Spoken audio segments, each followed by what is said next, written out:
programa es familiar, apto para todo público. No contiene escenas de sexo o violencia.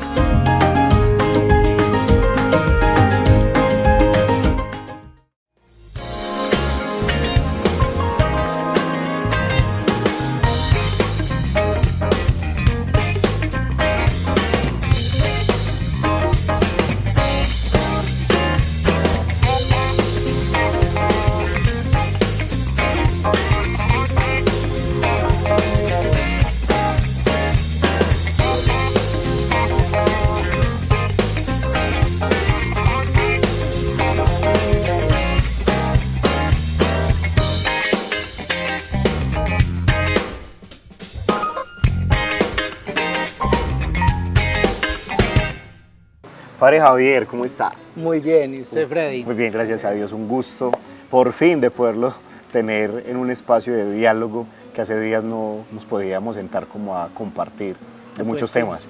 Desde hacía días teníamos esta cita pendiente, pero bueno, no se había podido por distintos motivos. Es que usted ya vicario pastoral, ocupadísimo. Sí, muchas cosas por hacer, pero bueno. ¿Y qué? ¿Ese cargo qué? ¿Cómo funciona? ¿Es verdad que son los que le hablan al oído al obispo? Pues ese cargo, ¿qué tiene que ver en la diócesis? No, digamos el servicio que se presta es direccionar la acción pastoral de la diócesis. Es un servicio de bastante responsabilidad a nivel del ejercicio ministerial y a nivel también de la diócesis como tal, ya que implica decisiones de tipo pastoral y también se hace parte de organismos que hablan, digamos, que hablan en favor del clero y en favor de la diócesis, como es el Consejo Presbiteral y el Colegio de Consultores. Es decir, que tú haces parte del gobierno eclesiástico en esta localidad que es la diócesis de Sonsón-Río Negro. Claro que sí, somos parte del gobierno, sí, colaboramos al obispo en el ejercicio de su ministerio episcopal acá en la diócesis, por decirlo así. Ustedes los sacerdotes dentro de ese gobierno que se ejerce, unos dentro de la curia diocesana, otros fuera de la curia en las parroquias, y dentro de esa función pues está el orientarnos a nosotros los fieles en los caminos de la rectitud. Estamos en una época en la que el país está, para mí, lo voy a decir y suena muy vulgar, pero está patas arriba, en el sentido de que llegan las elecciones a presidente y en este momento hay como un ambiente de cizaña, como este sí, este no, voten por este pero no votan por ideas, sino que es más la campaña del desprestigio. ¿Cómo trabajan ustedes los sacerdotes esa parte con nosotros los fieles? Es decir, desde la concientización, pero desde el Evangelio. O sea, una lectura política tuya. Nosotros, como sacerdotes, estamos llamados a formar también la conciencia de los fieles en torno a aquellos deberes y aquellos derechos que ellos tienen. Y uno de los deberes y derechos que tenemos como ciudadanos es el voto, votar, elegir. Desafortunadamente el país ha estado polarizado en una izquierda y en una derecha, una extrema derecha, una extrema izquierda, ¿no? Y los mismos medios de comunicación y las mismas realidades políticas que estamos viviendo nos llevan como a eso, a polarizarnos, a dividirnos. Algo similar ocurrió cuando se dio en el 2016 el plebiscito, ¿no? Que se polarizó el país entre un sí y un no. Hoy estamos en cierta manera polarizados y los mismos medios de comunicación, los mismos actores y gestores políticos han polarizado al pueblo, ¿no? Entonces se toman unos ciertos términos, unas ciertas palabras, unos ciertos diálogos que van dividiendo el pensamiento de todos los pobladores, de todos los colombianos.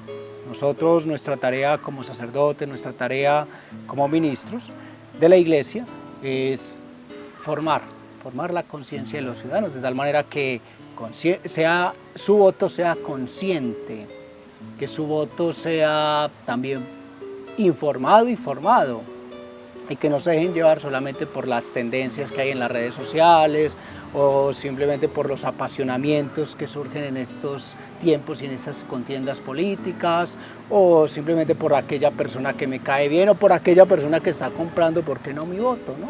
Me está ofreciendo esta gabela o esta otra, entonces simplemente vendo mi conciencia y a la vez vendo mi voto de esta manera. Entonces, nuestra tarea es formar. ¿Qué es lo feo de esta época electoral? Hay muchas cosas, digamos, que se manejan, ¿no? Una de las cosas feas es la compra de votos que a veces se ejerce por los líderes políticos o los líderes dentro de las comunidades, de determinados partidos, ¿no? Que van y vienen, entonces te invitan a votar por este o a votar por el otro y te dan ciertas cosas, bien sea materiales, ordinariamente es lo que se hace, dinero o ya que un mercado, que un almuerzo, qué sé yo, y es una manera de comprar tu conciencia y comprar tu voto. Otra cosa que no está bien es a veces no hacer, los candidatos no hacen política, sino que empiezan a tirarse el uno al otro. La campaña, el desprestigio de la imagen. Sí, el desprestigiarse, que no es el yo, cuáles son mis ideas, sino cómo hago yo para subir mi rating o subir mi popularidad a costa de desprestigiar al otro. Es decir, que no hay ideas, no hay propuesta de ideas, sino de insultos. De insultos. Es más un show mediático. Se convierte, claro, y es fácilmente lo que cae la contienda política en la actualidad, ¿no?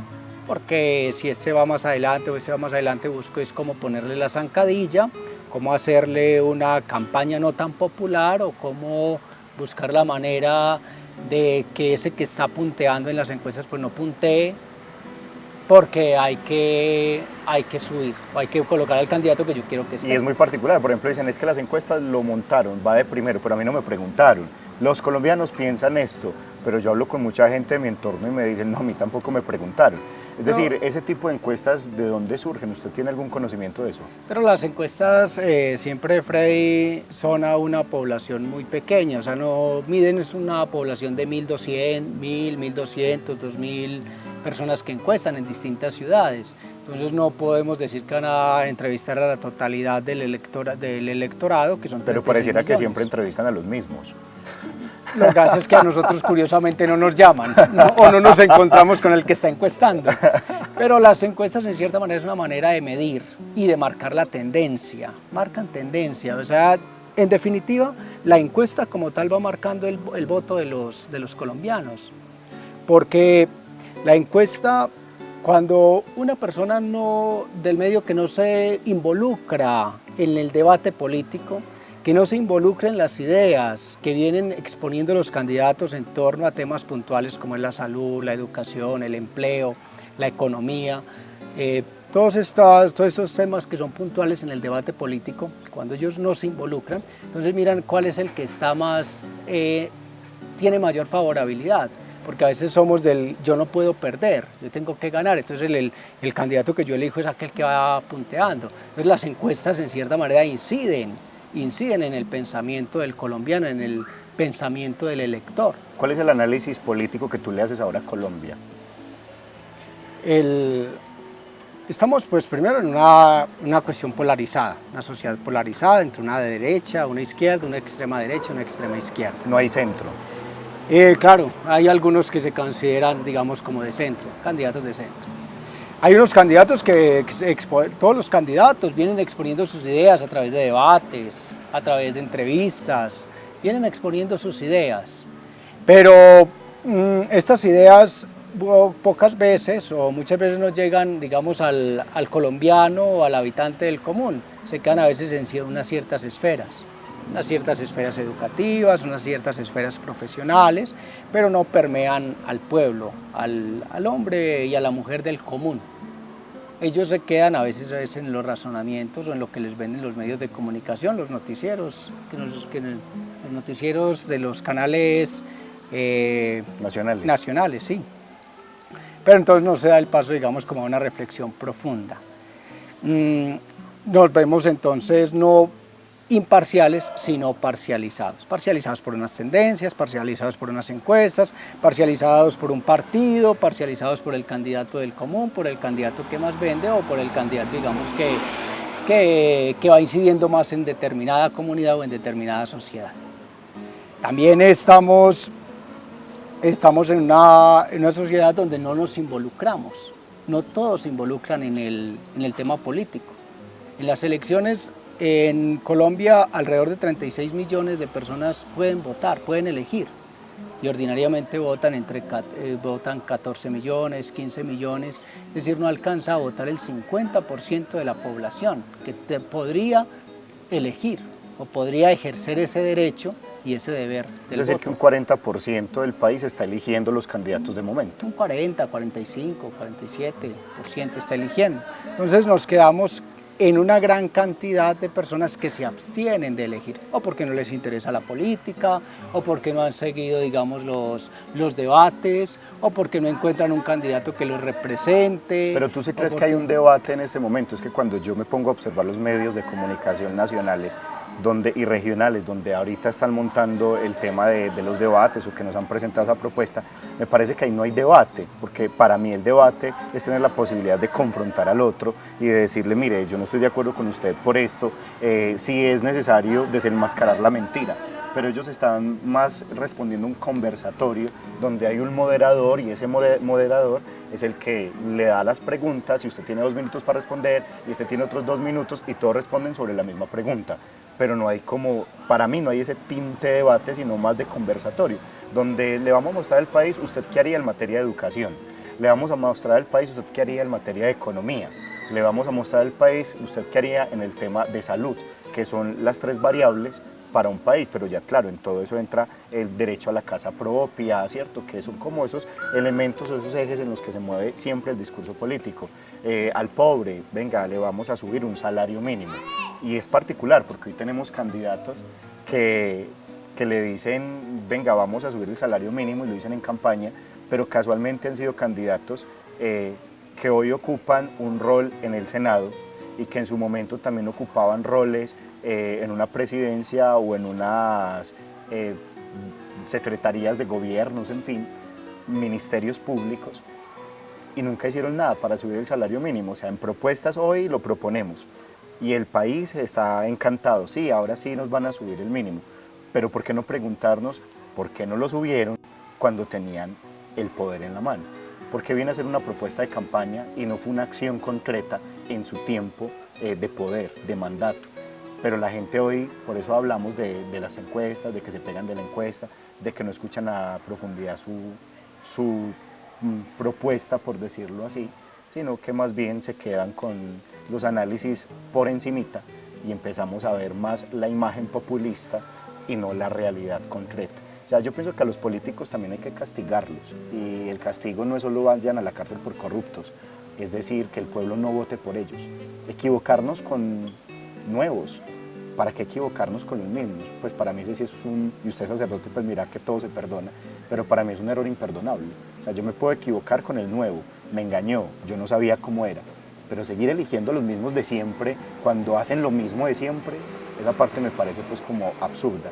Y por eso digo, consecuencia, que en Colombia no hay debate, hay conversatorios, que en Colombia no hay conciencia, en Colombia hay conveniencia.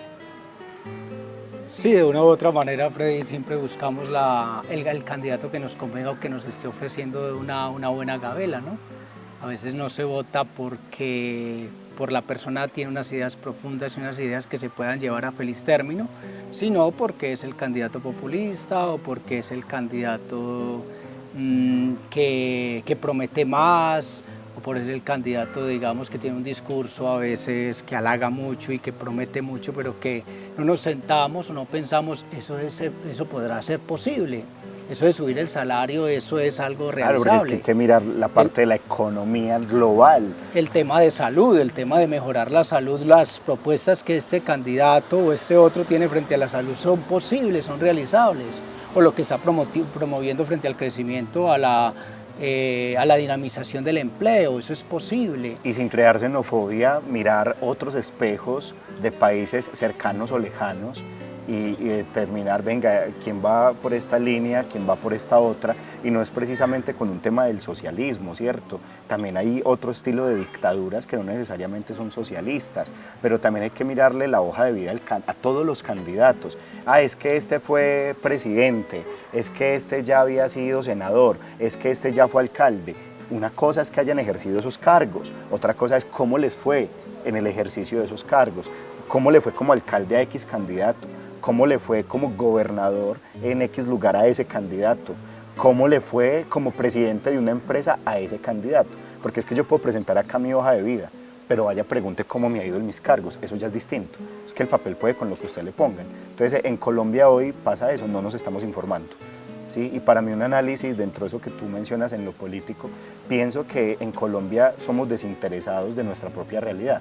En las redes sociales, tú tocabas ese punto ahorita. Ve, es que en redes sociales a veces dicen mentiras, ¿cierto? No quedarnos con el tema de las redes, y es que en las redes hay jueces sin rostro. Hablan mucho, pero en realidad nadie le hace frente a la situación desde lo concreto. Claro, se prende fuego, se tira la idea, pero no hay responsables. explica, no hay responsables. Sí, es necesario lo que tú decías, es necesario informar, pero también formar. O sea, formar no solamente quedarnos en la información que recibimos, sino también a partir de allí formarnos si verdaderamente esto que estamos recibiendo conviene o no conviene. El voto debe ser un voto consciente, debe ser un voto consciente. Y hay que también elegir el episcopado colombiano en un mensaje que enviaba en el primer mes, a finales de enero. Que tenía 7 punticos. Que tenía 7 punticos, invitaba precisamente a esa elección, invitaba a un voto consciente, pero también invitaba dentro de los 7 puntos a elegir por aquel candidato que verdaderamente le duele al país. En lo que tú decías de mirar un poco la hoja de vida y mirar hacia atrás, que mirar el candidato que ha hecho y si verdaderamente le duele el país o está buscando unas meras conveniencias personales.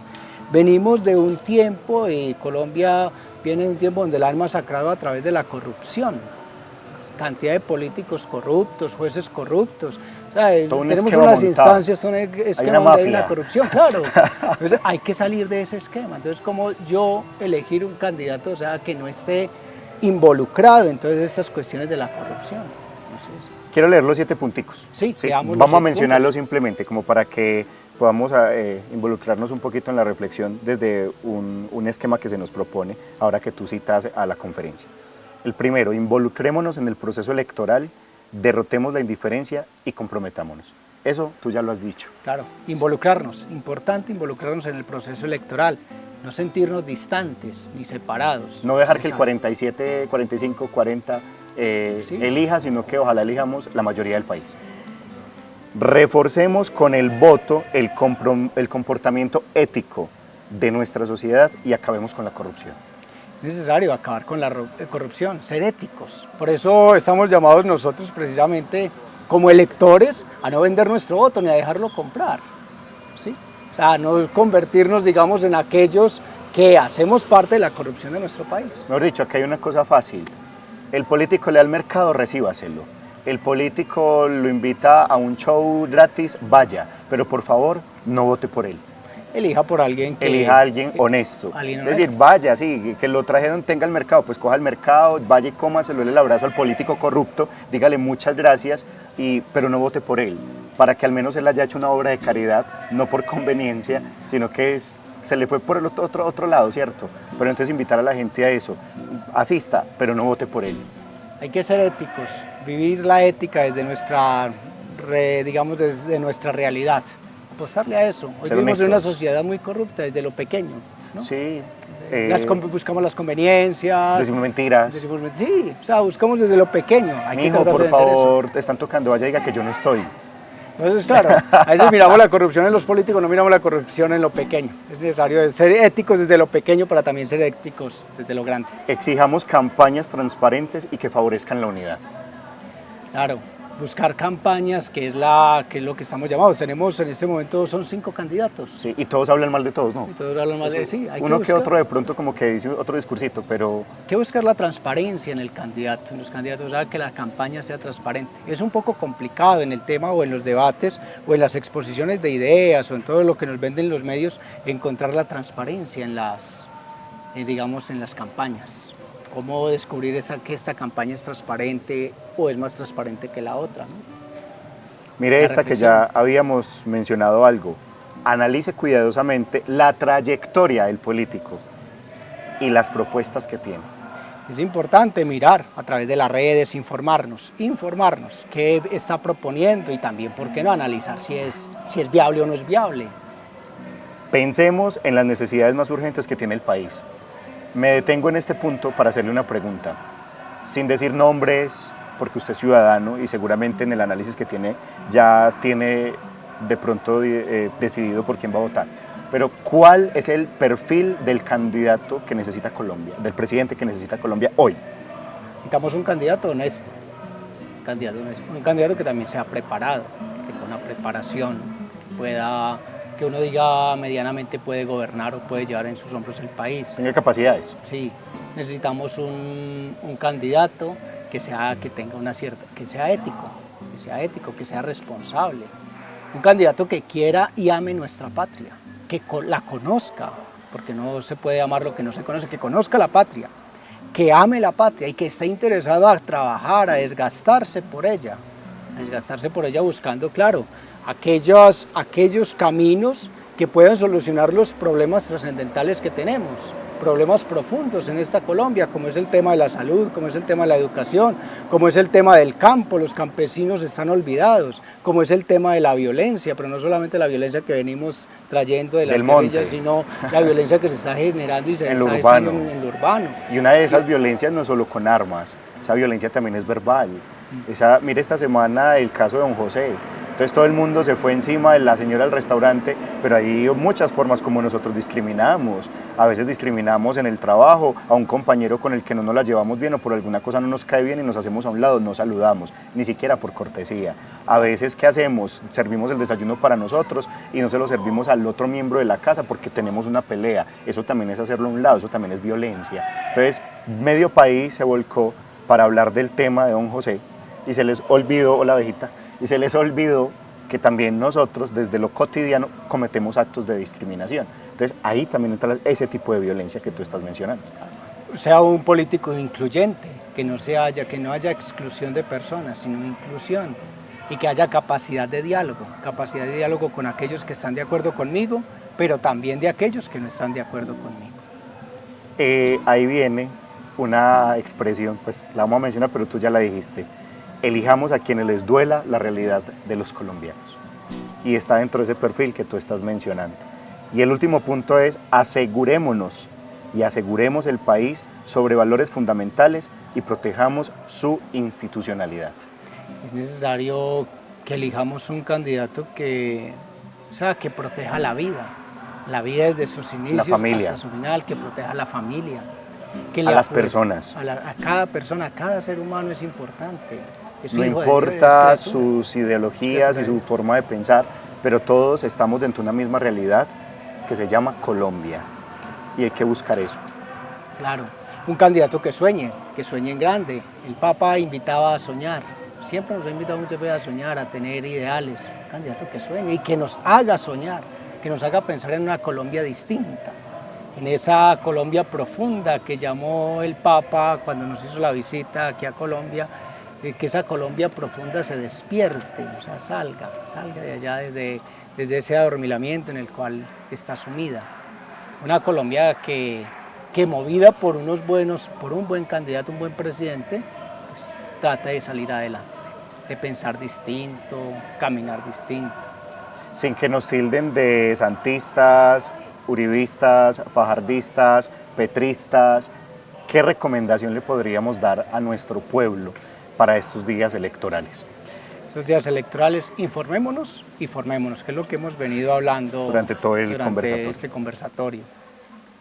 Segundo, que no nos sumamos en apasionamientos políticos. Es que este es mi candidato y tenemos que votar por él, ¿no? El fanatismo. El fanatismo que a veces nos descuadra y no nos deja pensar, ¿no? Es necesario mirar con claridad si ese candidato por el cual yo he optado, si es el candidato que le conviene al país. No pensar en mis propias conveniencias, lo que a mí me conviene, no, pensar en las conveniencias sociales, en las conveniencias de Colombia, en qué le conviene a nuestro país. ¿Cuál es el candidato de estos que tenemos, de estos que se presentan en esta campaña electoral? ¿Cuál es el que le conviene más a Colombia? De tal manera que nuestro voto sea consciente, sea un voto consciente. No nos quedemos, el próximo 27 de mayo no nos quedemos en las casas, sería la invitación, ¿no? Madrugar a votar, salir. Es ejercer ese derecho que tenemos al voto, ese derecho como habitantes de un país democrático, ¿no? salir a votar. Y es ver la historia. Hoy nosotros podemos salir a votar porque otros sacrificaron su vida en su momento para que nosotros pudiéramos ser libres y poder decir hoy elegimos a los que queremos y no nos los imponen. Sin embargo, pareciera que ser libres nos quedó grande. Que sí, pero no dejemos que otro nos imponga o que otros elija por nosotros, o que otro elija por nosotros, elijamos nosotros. Y la manera de elegir es ejercer este derecho. Y elegir a conciencia, como tú lo estabas diciendo, elegir con transparencia, ser éticos en la forma de cómo elegimos a los que tenemos enfrente como candidatos. Esa parte es muy importante, que es todo lo que tú has venido diciendo. Yo creo que nos queda muy clara esa invitación de tratar de vencer el indiferentismo, de salir a votar, pero hacerlo con argumento, porque es una responsabilidad. Cada que hay elecciones se renueva la esperanza de decir vamos a tratar de cambiar la realidad de un país. Esa es la invitación para todos nosotros. Claro. ¿Queda claro? Queda claro. Bueno, De todas maneras, muchas gracias, no, a ti. Freddy. Muchísimas Esté gracias. muy bien. Muy amable, Bueno, muy querido, muy fino. muchas gracias. Igualmente. Bueno, señor, Hasta con luego. permiso. Chao.